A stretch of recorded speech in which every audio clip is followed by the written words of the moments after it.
여러분 안녕하십니까? 속보팀입니다. 중국 사회에는 고차오라는 개념이 존재합니다. 한국어로 풀이하자면 애국 소비라는 단어와 같은데요.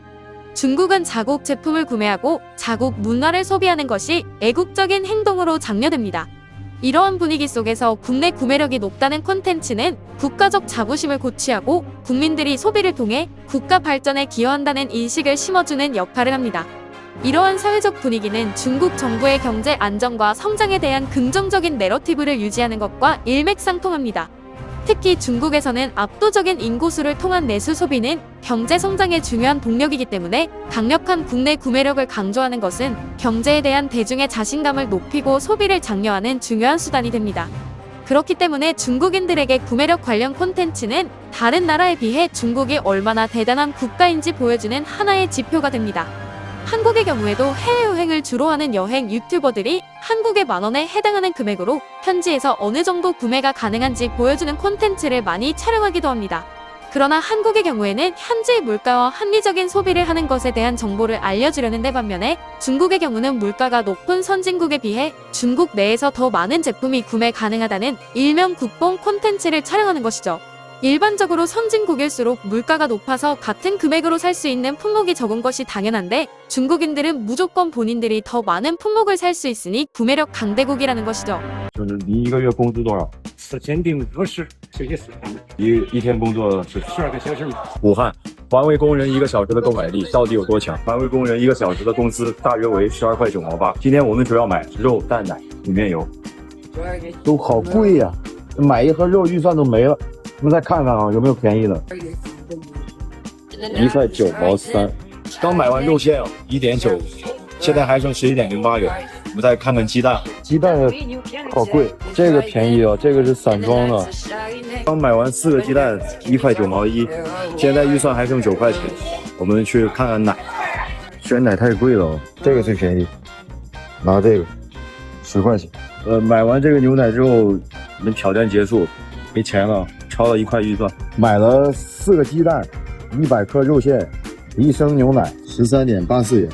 武汉环卫工人1个小时的购买力，1盒牛奶，4个鸡蛋，100克肉馅，爆赞。 하지만 2025년이 시작되면서 분위기가 이상하게 바뀌고 있습니다.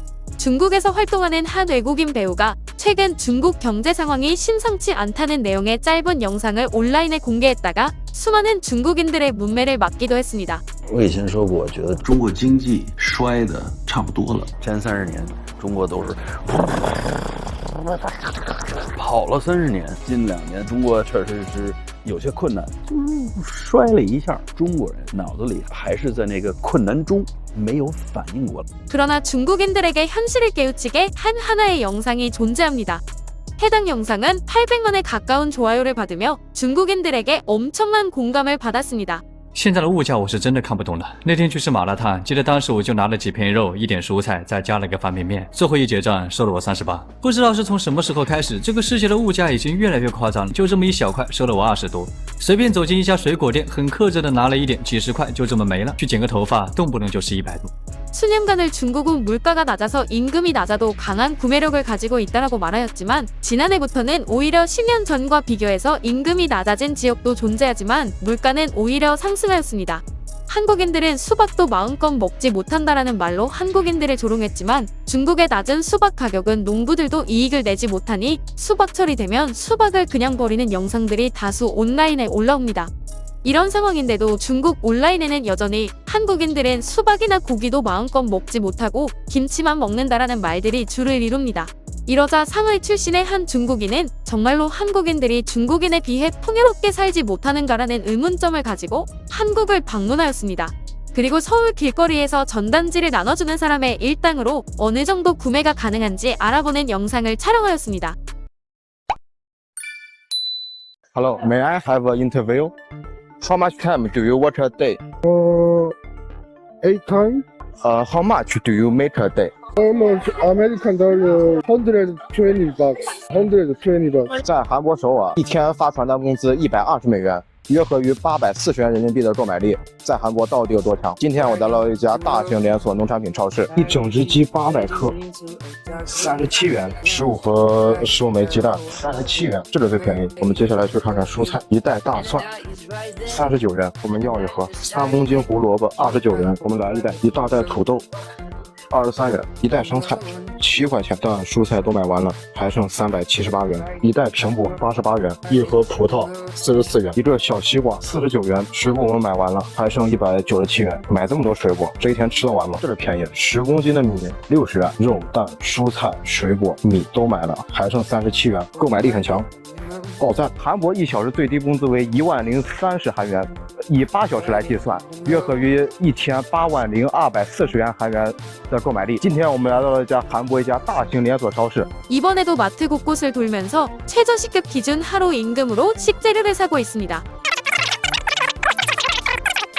我们买了2公斤左右的肉卷，再买了1公斤的鸡腿，1升牛奶15块钱，我们就买1公斤的主食吧，16块钱，买2包，买一桶1.5公升的26块钱的油了。韩国法定最低日薪约410元的人民币的购买力很强，爆赞！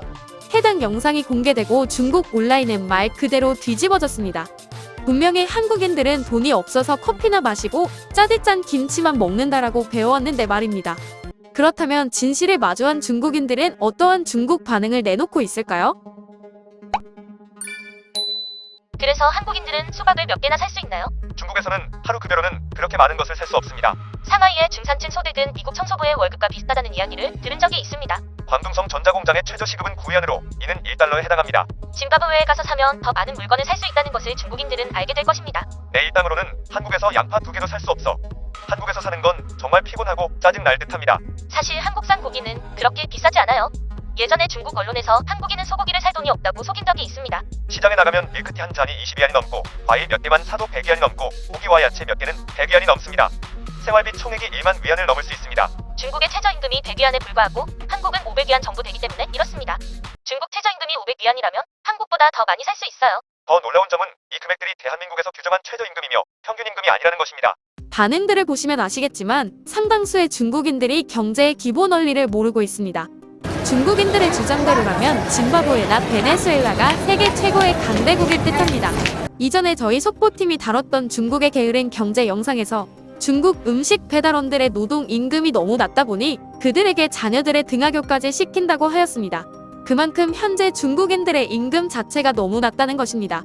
이러니 무비자로 제주도에 들어온 중국인들이 어떻게든 내륙으로 들어와서 불법 체류를 하며 돈을 벌려고 하는 것이죠. 속보이는 이야기 시청자분들은 더 이상 물가가 낮다는 말을 쉽게 하지 못하는 중국 경제 상황을 보며 어떤 미래가 발생할 거라 생각하시나요? 여러분의 소중한 의견을 댓글로 남겨주세요. 오늘 영상이 마음에 드셨다면 영상을 주변에 공유해주시고 좋아요와 구독 부탁합니다.